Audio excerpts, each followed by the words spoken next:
frères et sœurs, en cette fête de l'Assomption, j'ai 5 petits points que je voudrais vous partager, 5 petits points de réflexion.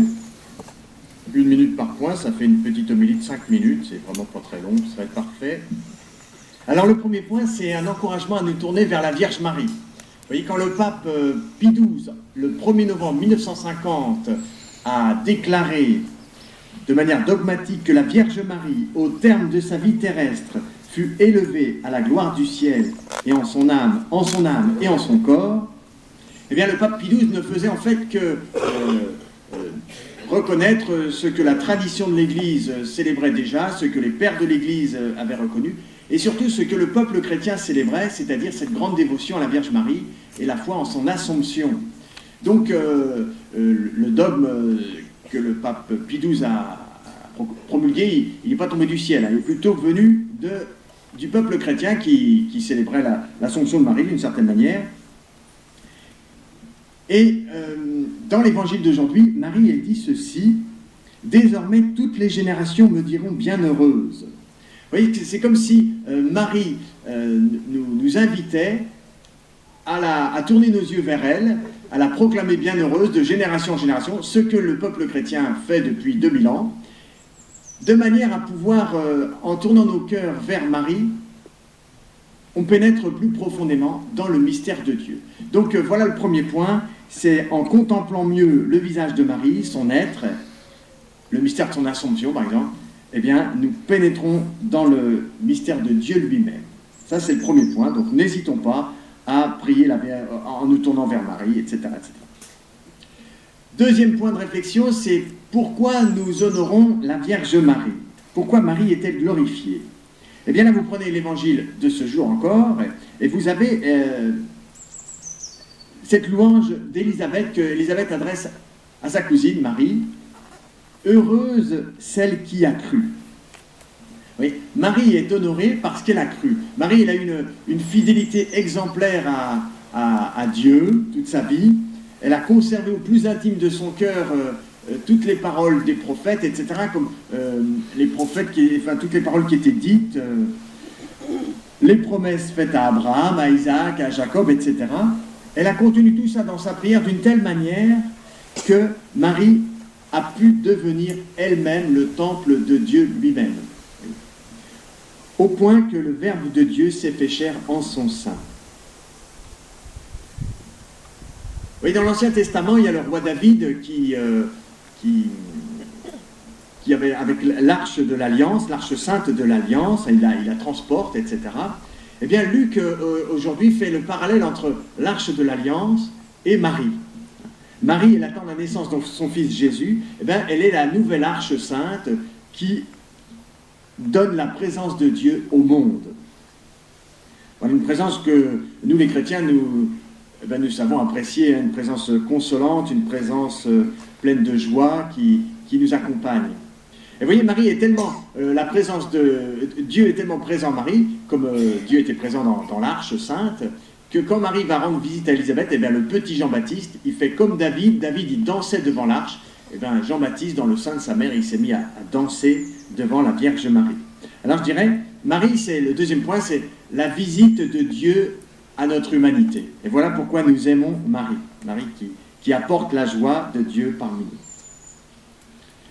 Troisième question que je vous propose, troisième point de méditation. Qu'est-ce que l'Assomption de Marie apporte à notre vie, à chacun de nous? Eh bien, la première réponse est la suivante. Dans l'Assomption, nous voyons qu'en Dieu, il y a de la place pour l'homme, puisque Marie amène avec elle l'humanité. Dieu lui-même est la maison aux nombreuses demeures, comme dit l'Évangile. Dieu est la maison de l'homme. Donc ça, c'est une manière de répondre en disant qu'est-ce que l'Assomption de Marie nous apporte? Eh bien, l'homme a sa place dans le cœur de Dieu. Alors j'ajoute une petite parenthèse à cette première réponse, c'est que n'allons pas nous imaginer que Marie, en partant dans le cœur de Dieu, s'est éloignée sur une galaxie très lointaine et inconnue. Au contraire, plus on est proche de Dieu, et Marie qui est toute proche de Dieu, plus on peut être proche des hommes. Et Marie est toute proche de chacun de nous. J'allais dire, on le sait bien, chacun de nous, Je me disais, la grotte ici, comme un ex-voto de cette proximité de Marie avec le peuple de Dieu. Elle est proche de chacun de nous. En Dieu, il y a de l'espace pour l'homme, et Marie, unie à Dieu, est très proche. Et là, Marie elle a un cœur aussi large que le cœur de Dieu. Plus on est proche de Dieu, plus notre cœur s'élargit, plus on est capable d'aimer. Troisième point. Quatrième point, il y a encore un autre aspect à cette question, une autre réponse à cette question qui est qu'est-ce que l'Assomption nous apporte à chacun de nous. Alors, non seulement il y a de la place en Dieu pour l'homme, mais il y a de la place dans l'homme pour Dieu. Mouvement inverse. C'est ce qu'on voit dans Marie. Marie, évidemment, c'est la nouvelle arche sainte qui a accueilli Dieu en elle, en son sein. Je dirais, cette place de Dieu en nous, elle s'accueille par la foi. Seigneur, viens en moi. En ouvrant notre cœur, en ouvrant notre âme, en ouvrant notre être à Dieu qui peut venir en nous, alors Dieu nous donne la force, Dieu nous donne la vie, Dieu nous trace un chemin tout au long de notre vie. Alors, nous pouvons faire comme Marie, dire au Seigneur, eh bien, que ta volonté soit faite, je suis la servante du Seigneur. Frères et sœurs, n'hésitons pas à ouvrir notre cœur au Seigneur pour pouvoir l'accueillir en nous. En nous ouvrant à Dieu, plus nous nous ouvrons à Dieu, plus nous sommes riches. Nous ne perdons rien en nous ouvrant à Dieu. Et je dirais, et notre monde et nos familles n'en seront que plus lumineuses. Voilà. N'hésitons pas. Ainsi, notre foi accueille Dieu, Dieu nous accueille, et c'est notre espérance. C'est le cinquième point. Cette espérance que nous célébrons aujourd'hui en cette fête de l'Assomption, c'est celle de dire que Dieu nous attend. Dieu nous espère. Nous n'avançons pas vers le néant. Nous avançons vers le cœur de Dieu, chacun de nous. Et j'allais dire, en étant attentif à cet autre monde dans lequel Dieu nous attend pleinement au jour de notre mort, mais dans lequel nous sommes déjà aujourd'hui, cet autre monde a déjà les racines dans notre vie aujourd'hui, eh bien nous nous tournons vers la bonté de Dieu, nous nous tournons vers la Vierge Marie. D'abord, nous pouvons être aussi en communion, je dirais, avec tous ceux qui nous ont précédés. Nous sommes en communion avec l'amour éternel. Voilà, cette conviction que Dieu nous attend dès aujourd'hui. C'est la grande joie, la grande espérance de cette fête de l'Assomption de Marie.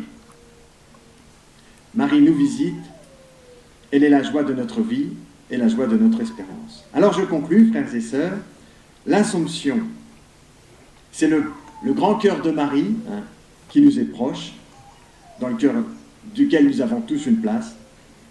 La fête de l'Assomption, c'est une présence de Dieu dans l'homme, un espace pour l'homme en Dieu.